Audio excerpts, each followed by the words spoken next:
दर्शकों का स्वागत है। खुशामदीद नाजरीन, आज के इस कॉन्वर्सेशन सीरीज में जिसका नाम है ये हुई ना बात।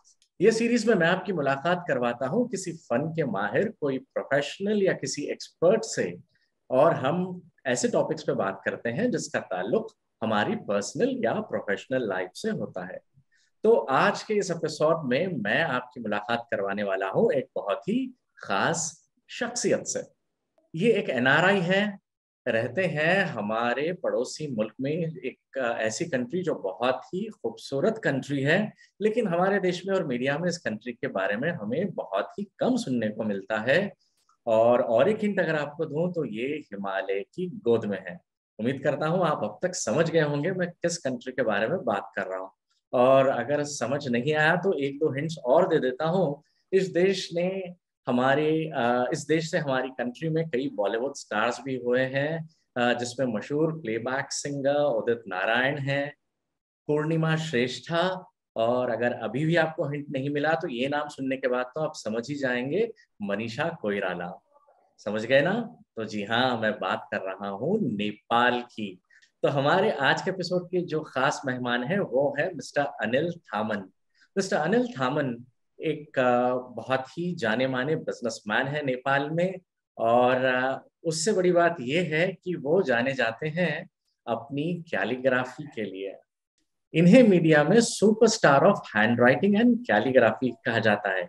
तो चलिए हम इनसे बात करके आज के एपिसोड में ये जानने की कोशिश करेंगे कि इंडियंस की लाइफ नेपाल में कैसी है, और इंडियंस के लिए वहां पर जनरली कौन से ट्रेड और बिजनेस अपॉर्चुनिटीज हैं। तो अनिल जी, स्वागत है आपका हमारे इस एपिसोड में। कैसे हैं आप? मैं बहुत ही अच्छा हूँ, धन्यवाद, थैंक यू वेरी मच। आपने फैंटास्टिक। जो इंट्रोडक्शन दिया है नेपाल का, बहुत ही अच्छा है। वाकई हिमालय की गोद में छोटा सा, बहुत ही प्यारा सा और बहुत ही खूबसूरत देश नेपाल। आप अच्छा बोलते हैं बहुत। हमें आपकी इस इंटरेस्टिंग जर्नी के बारे में बताइए कि आप इंडिया में कहाँ से हैं और फिर आप नेपाल कैसे पहुंच गए और वहां कैसे सेटल हुए। अपनी 46 साल की जर्नी मैं कोशिश करूंगा कि 2 मिनट में बयां करूं, पूरा पूरा उसको जिप कर दूं, कंप्रेस्ड। जी। मेरे पेरेंट्स जो हैं वो पार्टीशन के टाइम में लालपुर से 1947 में वो लुधियाना आके बस गए। मेरे फादर जो हैं उनकी पोस्टिंग गोरखपुर में हुई, जैसे मुझे बताते हैं वो 1953 में रेलवेज में। तो मेरे पिताजी गोरखपुर आ गए, उनकी परमानेंट पोस्टिंग थी वहां पे। मैं 1957 में पैदा हुआ। पैदा होने के लिए मैं लुधियाने में पैदा हुआ। मेरी सब स्कूलिंग वगैरह गोरखपुर में हुई, north eastern railway English medium school में। और 76 में जब मैंने ग्रेजुएशन किया तो मेरा मन था कि मैं जो हूँ आगे नहीं पढ़ूंगा और अपने पैरों पे खड़ा होऊंगा। एक एंटरप्रेन्योर बनने की लालसा शुरू से ही थी। तो मैंने कहा कुछ ना कुछ करना चाहिए, तो मैंने नौकरी कर ली। उसकी बड़ी एक इंटरेस्टिंग केस है, मैं 2 मिनट तवज्जो चाहूंगा। मैं टेबल टेनिस खेलता था और state ranking table tennis player था। और उस टाइम में इंडिया में आपको मालूम होगा 74-75 में टेबल टेनिस की बॉल वगैरह नहीं बनती थी, तो मैं टेबल टेनिस खेलता था। तो गोरखपुर से भैरवा जो है वो खाली 96 किलोमीटर दूर था, 3-3.5 घंटे लगते थे आने में। तो हम अपना 4-5 रुपए इकट्ठा करें और उसके बाद में हम भैरवा आ जाया करते थे बॉल खरीदने के लिए। आके प्रैक्टिस वगैरह की, बॉल टूटने लगी, फिर आगे चले आते थे। तो नेपाल से पहला प्यार, लव एट फर्स्ट साइट जिसको बोलते हैं, वो हुआ जब आता था नेपाल। तो एक आबो हवा ही अलग थी उसकी, बिल्कुल बड़ा खूबसूरत लगता था देखने में। लोग बड़े अच्छे लगते थे, अच्छी तरीके से बातें करते थे। एक वर्ड याद है मेरे को, वो आज तक सबसे प्रिय है मेरे लिए और आपके लिए भी प्रिय होगा, और आई एम श्योर आपके सुनने वालों के लिए बड़ा प्रिय होगा। प्यार से लोग दाई बोलते थे, दाई में तो बड़ा भाई। तो कोई भी आदमी जब आपको दाई बोलता था, इतने मन से बोलता था ना, मेरा दिल को छू गया था। तो मेरे दिमाग में पता नहीं कुछ ना कुछ एक पॉजिटिव बात आनी शुरू हो गई थी। तो जब मैंने ग्रेजुएशन किया, नौकरी के लिए अप्लाई करना था, तो एक मेडिकल कंपनी थी लुपिन। तो लुपिन में मैंने अप्लाई किया। वहां पे मेरे managing director mister DB Gupta, late DB Gupta ji ने मेरे से पूछा, कलकत्ता के अंदर इंटरव्यू हुआ कि भाई एक वैकेंसी नेपाल के अंदर है, आप नेपाल जाना चाहोगे? मैंने कहा यस सर। कि आपको क्या एक्सपीरियंस है नेपाल के बारे में? मैंने कहा सर मैं तो हर एक हफ्ते जाता हूँ वहां पे। That was the day when my contract was sign. I came to Kathmandu as a medical representative. और मैं उस घड़ी का बड़ा शुक्रगुजार हूँ, उस टेबल टेनिस की बॉल का बड़ा शुक्रगुजार हूँ कि जिसने मेरे को वो मौका दिया। और 31 मई 1976 से मेरा प्यार शुरू हुआ और आज तक है। ये मेरी छोटी सी जर्नी है जो कि नेपाल के अंदर मैं आया। ग्रेट, बहुत प्यारी बातें बताई आपने। अब ये भी बता दीजिए कि फिल वक्त आप वहां क्या करते हैं? मैं क्या करता हूँ जी? जी। ये तो सबसे बड़ी बात है कि मैं बहुत मस्ती करता हूँ, because it's a lovely place. ये मेरा पैशन हो गया। मैं एज अ मेडिकल रिप्रेजेंटेटिव आया था 76 में नेपाल में, और 10 साल नौकरी करने के बाद में हर एक आदमी चाहता है, अभी चाहते हैं, हम भी चाहते हैं, आपको सुनने वालों में से आई एम श्योर बहुत सारे लोग चाहते होंगे कि अपॉर्चुनिटीज मिलनी चाहिए उनको, कैसे अपॉर्चुनिटीज को ग्रैब करें, कैसे अपॉर्चुनिटीज क्रिएट करें, और कैसे हम आगे बढ़ते रहें, चाहे अपने परिवार के लिए हो, चाहे अपने सेल्फ डेवलपमेंट के लिए हो, चाहे वो अपने सोसाइटी के लिए हो या फैमिली मेंबर्स के लिए हो। तो मैं भी कोई एक्सेप्शन नहीं था। मेरे दिमाग में भी ये था कि अपॉर्चुनिटीज क्रिएट की जाए, देखी जाए। तो मैंने 10 साल नौकरी करने के बाद में मैंने सोचा कि मैं अपना कुछ करूंगा। तो मैंने अपना रिप्लेसमेंट देने के बाद में मैंने एक नेपाल में सबसे पहले 1987 में मोबाइल रेस्टोरेंट खोला, जो कि बहुत ज्यादा उस टाइम में आप यकीन नहीं मानिएगा, बहुत प्रीमेच्योर था। 76 में जब बहुत ना तो कंप्यूटर्स थे, ना टेक्नोलॉजी थी, ना मोबाइल फोन्स थे, रेस्टोरेंट का कल्चर बड़ा कम हुआ करता था। वहां पे रेस्टोरेंट खोलना तो अपने आप में ही बड़ा वो था। और मैं शुरू से रिस्क लेने का आदी हूं मैं, और मेरे को लग जाता है, भगवान ने एक छोटी सी मेरे को कृपा दी है और बहुत बड़ा मेहरबानी है मेरे ऊपर कि फ्यूचर मेरे को समझ में आता है कि क्या ट्रेंड आने वाला है, क्या चीज होगा। तो मैं आने वाला 3-4 साल पहले सोच के कुछ ना कुछ करता हूँ सर। तो रेस्टोरेंट मैंने खोला और वो सुपर सक्सेस था, मोबाइल रेस्टोरेंट था, सुपर सक्सेस। लेकिन अनफॉर्चुनेटली पुरानी गाड़ी थी, अरमान नए थे, गाड़ी तो पुरानी थी, उसमें आग लग गई। आग लगने के बाद में मैं क्या बोलूं सैयद साहब, एक शिक्षा मिली हमको कि हिम्मत नहीं हारनी चाहिए। और नेपाल एक ऐसा देश है जहाँ पे भगवान पशुपतिनाथ हैं, यहाँ पे बुद्धा जी हैं, यहाँ तो बहुत खुश हैं, लोग बहुत सहयोगी हैं। हिम्मत नहीं हारी मैंने कहा चलो कोई बात नहीं, गाड़ी में आग लगी है लेकिन मन में तो शांति है ना, करेंगे कुछ ना कुछ। तो मैंने जो छोटे मोटे बर्तन बचे हुए थे उसको बचा के रखा, और एक सुपरमार्केट यहाँ पे विशाल बाजार, जो अगर आप नेपाल जो आए हुए हैं वो जानते होंगे, सबसे पहले सुपरमार्केट नेपाल का, जबकि इंडिया के अंदर भी नहीं खुला था उस टाइम में, नेपाल के अंदर सबसे बड़ा सुपरमार्केट खुला था, वो है विशाल बाजार। उसका विशाल का मतलब बड़ा होता है, बाजार, इस बाजार। तो वहाँ का सेकंड फ्लोर बन रहा था, छोटी सी कुछ दुकानें थी। तो मैंने वहाँ पे शायद 8 feet by 10 feet 80 square feet के दुकान ली, सब बर्तन वगैरह वहाँ पे रखे, और मैंने एक रेस्टोरेंट स्टार्ट कर दिया वहाँ पे। क्योंकि रेस्टोरेंट ही कैसा बिजनेस था सही सब, जो मुझे लगता था कि मॉर्निंग के अंदर आपने आलू खरीदे, शाम को आपको कैश मिल गया, कोई क्रेडिट नहीं होता था उसके ऊपर ज्यादातर। तो मैंने वो छोटा सा रेस्टोरेंट खोला और टारगेट कस्टमर किया इंडियन कस्टमर्स के लिए, क्योंकि सुपरमार्केट में सब इंडियन कस्टमर आते थे। उनका एक ही शौक था कि पशुपतिनाथ मंदिर के दर्शन हो जाए उनके मॉर्निंग के अंदर, दिन में अच्छी सी शॉपिंग हो जाए। इंडिया में उस वक्त फॉरेन ट्रेड ज्यादा खुला नहीं हुआ था, तो लिवाइस जीन्स से लेके आपको वो पायलट पेन से लेके आपको पीली धारी कपड़ा से लेके आपको परफ्यूम से लेके सब कुछ नेपाल में मिलता था, जो कि इंडिया में उतना ज्यादा नहीं मिलता था, लेकिन उतना ओपन नहीं मिलता था। यहाँ सब कुछ ओपन था, इंक्लूडिंग ड्रिंक्स एंड एवरीथिंग। तो विशाल बाजार वॉज वेरी वेरी पॉपुलर।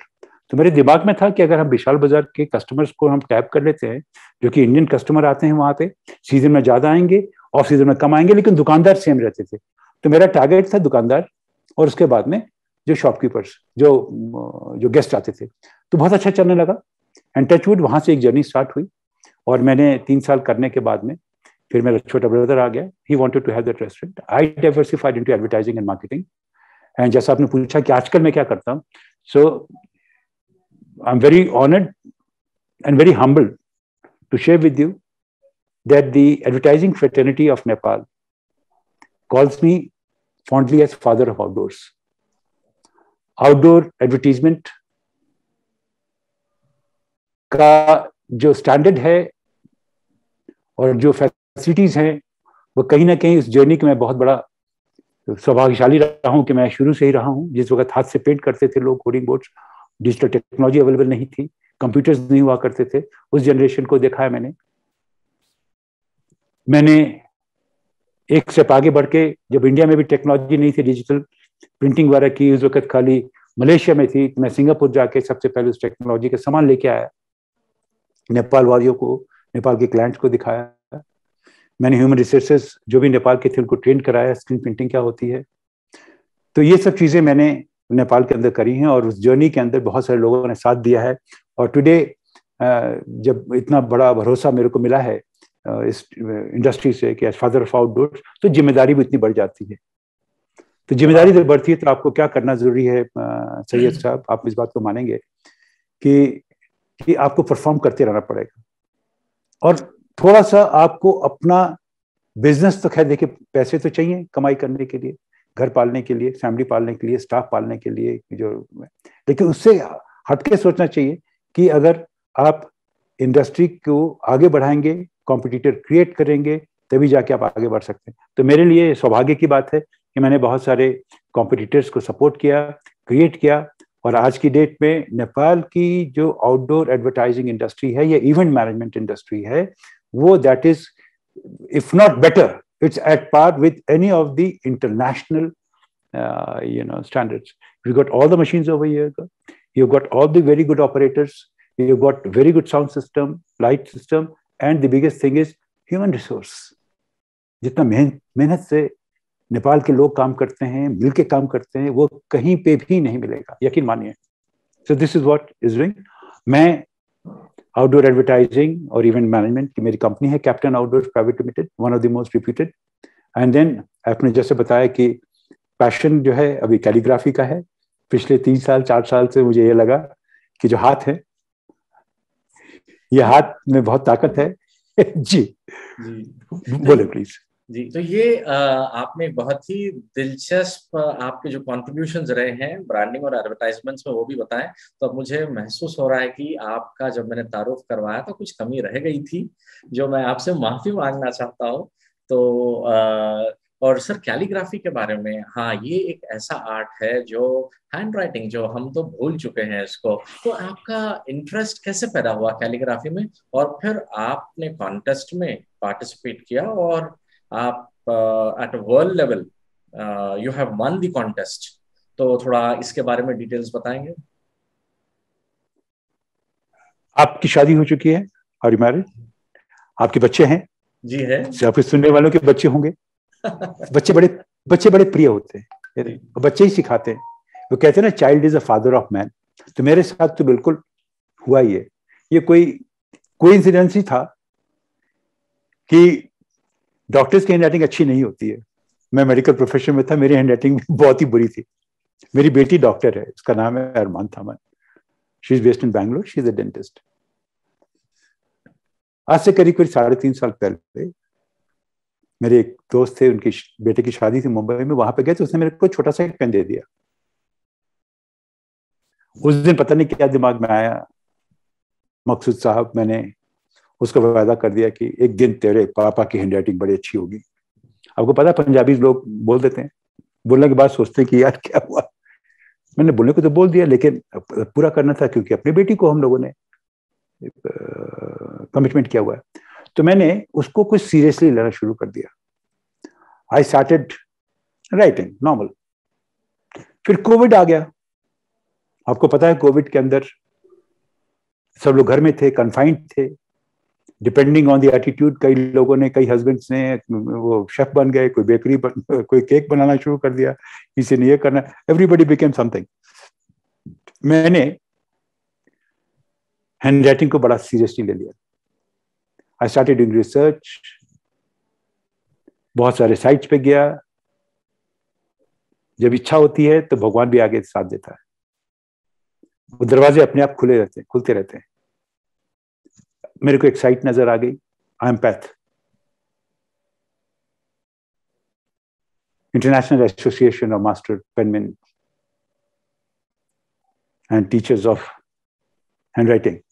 ये एक ऐसी वेबसाइट है जो मैं सबको आईएमपैथ, ये सबको देखना चाहिए। इसमें पूरी आर्काइव्स में बुक्स हैं जो मास्टर्स ने 200 साल, 300 साल, 250 साल पहले लिखी थी, और एवरीथिंग इज रिकॉर्डेड कि कैसे लिखना है, कैसे क्या करना है, कितना प्रेशर होना चाहिए, उंगली कहाँ होनी चाहिए, बैठना कैसे चाहिए, कैसे प्रैक्टिस करनी चाहिए, ओवल्स क्या होते हैं, लाइंस क्या होती है, सब कुछ दिया हुआ उसके अंदर। Everything is there. Any person with a normal 5 fingers, right hand or left hand, normal intelligentsia, with a normal eyesight, irrespective of age, can become a world champion in 5 to 6 months. 20 minute खाली चाहिए।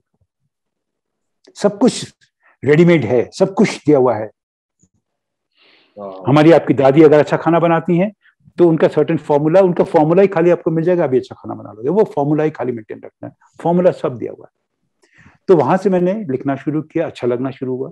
फिर मेरे दिमाग में एक बात आई, मकसूद साहब, अब ये प्रैक्टिकल एस्पेक्ट है कि हमारे और आपकी जो जनरेशन है वो फॉर्चुनेट है कि हम लोग फिर भी अभी थोड़ा बहुत लिख रहे हैं।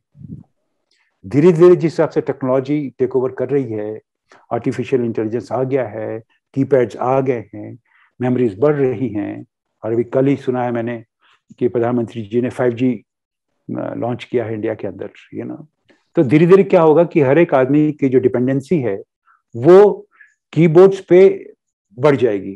तो उससे क्या होगा कि जो एक बहुत ही खूबसूरत वे ऑफ एक्सप्रेशन, ये रादर कहिए कि the most inexpensive portable skill है, वो है हैंड राइटिंग। एक पेन चाहिए, एक पेपर चाहिए, वो धीरे धीरे मर जाएगा और खत्म होते जा रहा है। बच्चे नहीं लिख पाते हैं, टीचर्स नहीं पढ़ा पाते हैं उनको, बच्चों का क्या कसूर है सर। तो अगर हम आप मिलके अगर इसको आगे बढ़ाते हैं तो मुझे लगता है कहीं ना कहीं इस dying art of hand writing को हम लोग प्रिजर्व कर सकते हैं। तो ये मेरा मकसद यही था कि मैं उसको आगे लेके जा रहा हूँ। मैंने हैंड राइटिंग की प्रैक्टिस की और उसके बाद में मैंने पार्टिसिपेट किया। तो वर्ल्ड हैंड राइटिंग कंटेस्ट 2021 के अंदर my hand writing was adjudged as second best in the world in artistic category in adults। और मैंने कहा ये तो अवार्ड एक अपनी जगह पे है। मेरा रियल अवार्ड तब होगा जब मैं दूसरों को मोटिवेट कर पाऊँ, एक एक बच्चा, एक एक बुजुर्ग। मैं एक और बात आपको बताना चाहता हूँ, हाँ ये तो मैंने बोला नहीं आपको, हैंड राइटिंग का पावर देखिए आप। आज मैं अगर बचा हूं तो उसमें कहीं बहुत बड़ी देन हैंड राइटिंग की भी रही। मेरे को कोविड हो गया था फर्स्ट फेज में, my wife was in Punjab, I was alone with my son over here. आपको पता है कितना ज्यादा खौफनाक मंजर था वो,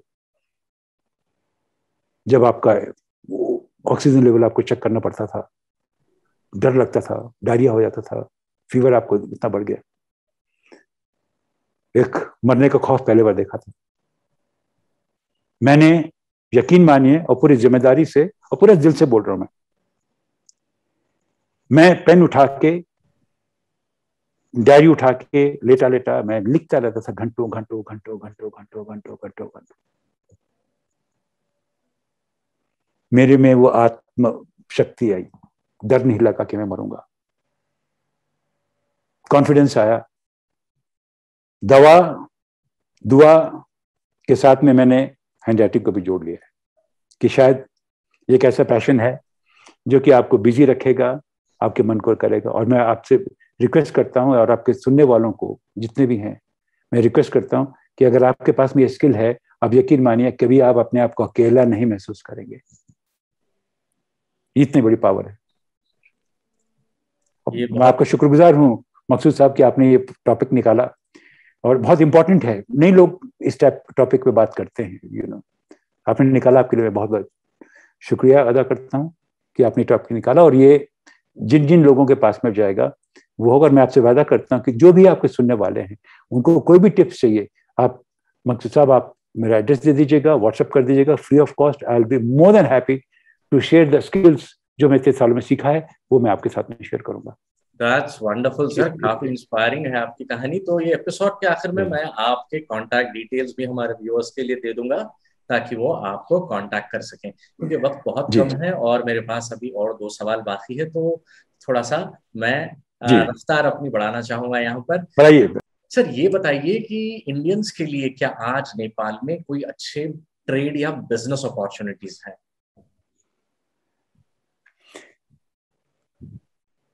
किसी भी अच्छे इंसान के लिए नेपाल के अंदर बहुत सारी अच्छी अपॉर्चुनिटीज है, हर एक के लिए, हर एक के लिए। ये देखने की कोशिश करें, नेपाल एक बहुत ही छोटा सा प्यारा सा मुल्क है,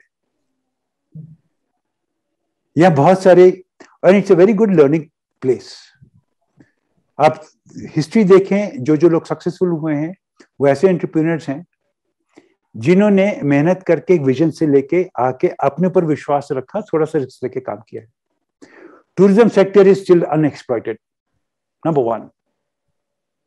टूरिज्म सेक्टर में बहुत काम हो सकता है, आईटी में बहुत काम हो सकता है, और सबसे बड़ा जो आजकल अपॉर्चुनिटी है जिस हिसाब से हम लोग देख रहे हैं कि नेपाल इतना फॉर्चुनेट है कि दो जायंट्स के बीच में है, एक तरफ चाइना और एक तरफ इंडिया, दोनों ही अपने अपने फील्ड में माहिर हैं। कई चीजों में इंडिया ऐसा कर सकता है जो चाइना नहीं कर सकता, और कई चीजों में चाइना ऐसा जो इंडिया नहीं कर सकता है, लेकिन दोनों की ताकत, दोनों की नॉलेज नेपाल के अंदर मिल सकती है। आप नेपाल में मैन्युफैक्चरिंग करें, India is more than happy to accept all the goods, क्योंकि आजकल इंडिया भी देख रहा है कि स्मार्ट वे ऑफ बिजनेस करने का। I see the next 10 years is going to be fully dedicated to the entrepreneurs who can come out with manufacturing, joint ventures and catching the market of, ज्यादा बड़ा market नहीं चाहिए। Nepal is covered with, चारों तरफ border देखिए आपका, बिहार है, UP है, उसके पास में बंगाल का कुछ बॉर्डर लगता है। तो अगर इसी को हम लोग कैटर कर लेंगे, that is going to be much more. और इतनी खूबसूरत जगह है, लोग इतने अच्छे हैं यहाँ पे कि आपको काम करने के लिए कोई भी दिक्कत नहीं होगी, माहौल बहुत अच्छा है। टू बी ऑनेस्ट, बस आपको अच्छा होना है, आप अच्छे हैं तो आपको और अच्छे लोग मिलेंगे, दैट्स ऑल थिंग। ये फैंटास्टिक एडवाइसेस आपने दिए सर, ये बड़ी बेहतरीन बातें आपने बताई सर। तो अगला सवाल ये होगा कि जनरली नेपाली वहां पर उनका एक्सेप्टेंस कैसा है, वो इंडियंस को जनरली कैसा उनका परसेप्शन होता है इंडियंस को लेकर? मैं काउंटर सवाल, इसका जवाब जो है वो काउंटर सवाल से करूं, इफ यू डोंट माइंड, आपके लिए और आपके सुनने वालों के लिए भी। जी, आप ये बताइए कि आप भी एक इंडियन हैं जी, आपका परसेप्शन नेपाल के बारे में कैसा, एक सेंटेंस में, अच्छा है खराब? हाँ, अगर आप एक लाइन में पूछें तो मुझे तो लगता है कि नेपाल और इंडिया हम तो भाई भाई हैं, बस हम तो एक दूसरे से जुदा है ही नहीं। जो आपने बोला बिल्कुल दिल की बात बोली, और ये फैक्ट है कि नेपाल के अंदर भी कहा जाता है और इंडिया के अंदर भी कहा जाता है कि नेपाल और भारत के बीच में रोटी और बेटी का संबंध है। हमारे कल्चर मैच करते हैं,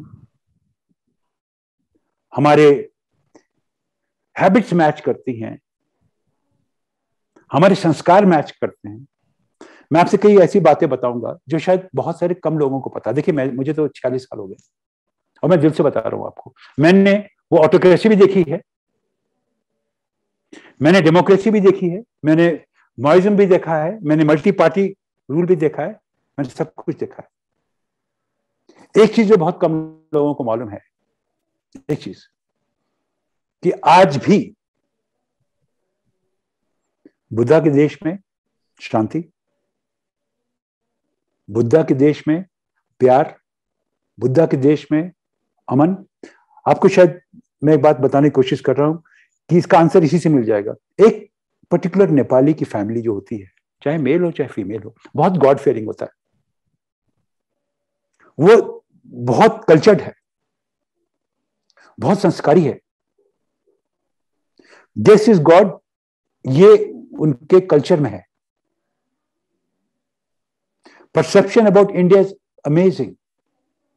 आपको याद होगा जनरल SHFJ मानेकशॉ ने एक फेमस कोट किया था नेपाल के बारे में, अगर बहुत कम लोगों को मालूम है ये, एंड दिस इज रिकॉर्डेड।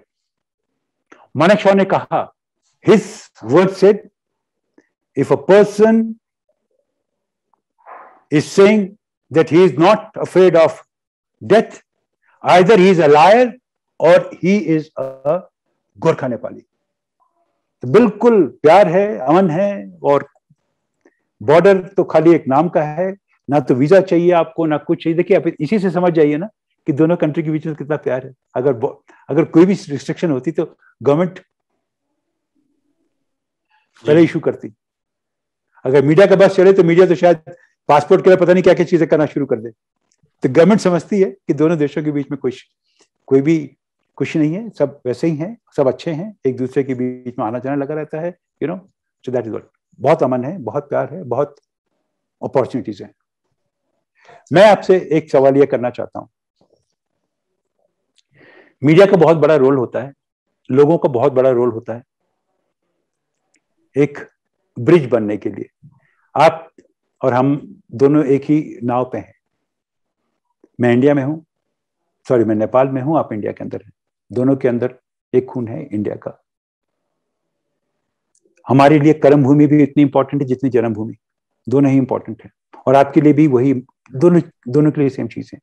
क्यों ना हम लोग एक मिलके एक ऐसी मुहिम स्टार्ट करें, वो मुहिम ऐसी होगी कि जिसके अंदर एक ही चीज है कि प्यार अमन, एक दूसरे की कंट्रीज के बीच में हम लोग कैसे एक दूसरे के स्ट्रेंथ को हम लोग कोऑर्डिनेट कर सकें। कई चीजें नेपाल से इंडिया को सीखनी है। सबसे बड़ी चीज आर्टिस्ट्री, जो हैंडवर्क है वो नेपाल में जो है वो इंडिया के अंदर भी बहुत कम है। क्यों ना हम इनसे लें। नेपाल के अंदर इतनी नेचुरल ब्यूटीज हैं, इतनी सारी जड़ी बूटियां हो सकती हैं, इतनी सारी चीजें हो सकती हैं, क्यों ना हम लोग आपस में ऐसा करें। रिलीजियस टूरिज्म के बारे में आपको मैं क्या बताऊं सैयद साहब, इतनी सारी चीजें हैं। अभी रिसेंटली पता लगा है कि सिखिज्म के लिए गुरु नानक देव जी नेपाल आके रहे हैं 11 महीने 11 दिन। उनकी पानी की बोतल से लेके, उनके पैरों के निशान से लेके, उनके लंगर का सामान से लेके, उनका सब कुछ सामान अभी भी यहाँ पे प्रिजर्व्ड है, रखा हुआ है। तो ऐसी चीजें हैं।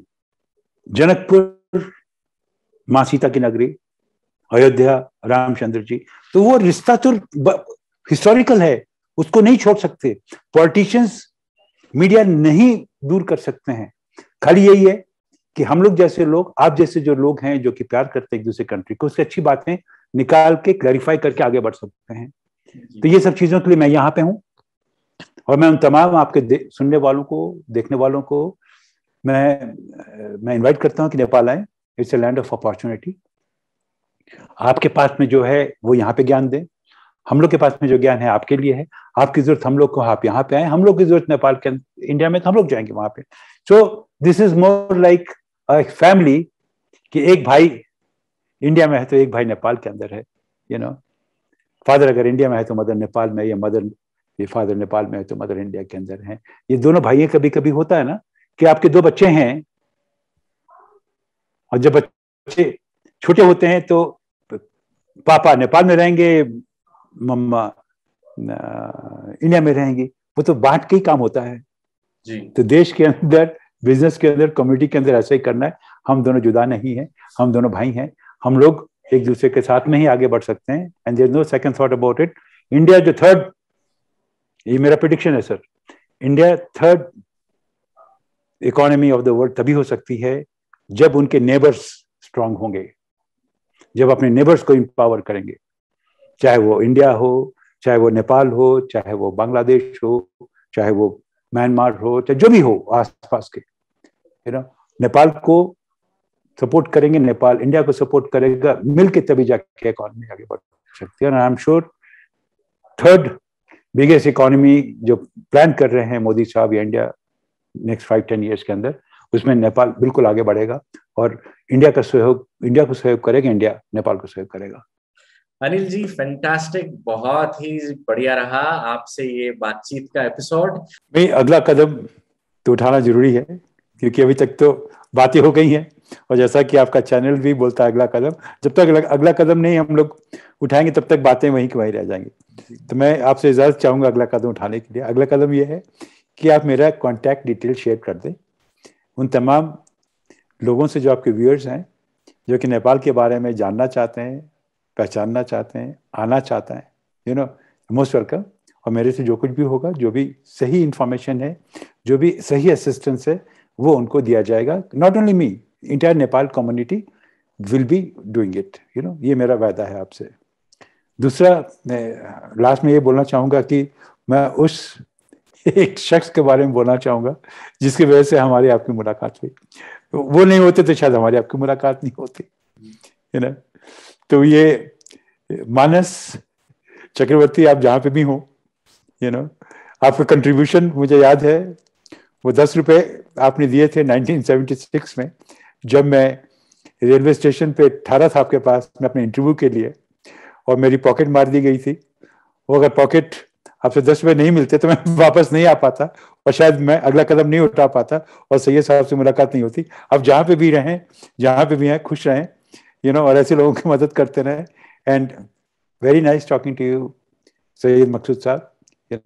बहुत अच्छा लगा आपसे बात करके, और आपके दर्शकों को सबको नवरात्र की शुभकामनाएं, दशहरे की शुभकामनाएं, दिवाली की शुभकामनाएं, और नेपाल आए, आपका स्वागत है। Thank you very much Anil ji for such a wonderful session. और आपने बहुत अच्छा याद दिलाया प्रोफेसर मानस चक्रवर्ती के बारे में। वो मेरे भी बहुत अजीज हैं, मेरे सीनियर कलीग रह चुके हैं पुराने ऑर्गेनाइजेशन में, और वो इस वक्त कोलकाता में सेटल्ड हैं। तो थैंक यू मानस साहब, आपने हम दोनों को मिलवाया, आपने हमेशा नेटवर्किंग में एक अहम रोल अदा किया है। Thank you very much. और मैं अनिल जी के जो कॉन्टैक्ट डिटेल्स हैं वो व्यूअर्स की खातिर वीडियो के नीचे डिस्क्रिप्शन में शेयर करूंगा, फोन नंबर, मेल एड्रेस। जो भी लोग कोलैबोरेट करना चाहते हैं या फिर कांटेक्ट करना चाहते हैं, जैसे कि अनिल जी ने कहा, you are more than welcome. और last but not the least, आप मेरे इस चैनल अगला कदम को सब्सक्राइब करना ना भूलें। एक बार सब्सक्राइब और बेल आइकन जरूर दबा दें, ताकि मेरा हर हफ्ते को अपलोड किया हुआ वीडियो आपको इसका अलर्ट फौरन मिल जाए। Thank you very much. Thanks a lot Anil ji. Thank you very much. हमारे चैनल को सब्सक्राइब करें और लेटेस्ट अपडेट्स के लिए बेल आइकन जरूर दबाएं।